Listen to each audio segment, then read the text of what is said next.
s'il y a des gens qui ne font pas tellement parler d'eux, ce sont bien les moteurs électriques. C'est rare que cela tombe en panne, cela ne fait pas de fumée, et eux, ils démarrent sans se faire prier. Enfin, ça marche tellement bien qu'on se demande même plus comment ça marche, mais ce n'est pas une raison. Le principe de base du moteur électrique ne date pas d'hier. L'histoire est liée au principe de l'électroaimant.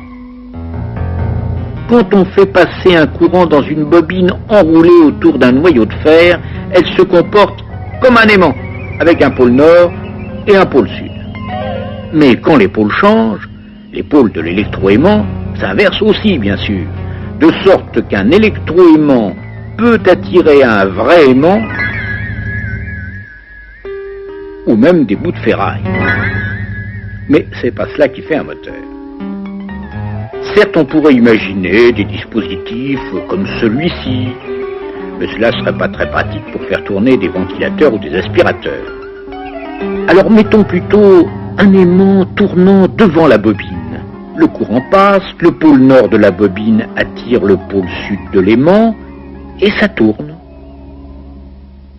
Mais ça s'arrête là. Sauf bien sûr si à ce moment précis, j'inverse le sens du courant. Puis que je l'inverse encore, etc. Mais cela ne serait pas très pratique non plus. Deuxième tentative, je remplace l'aimant par une bobine, tournant elle aussi. Je fais passer un deuxième courant, cela fait un deuxième électroaimant, et ça tourne.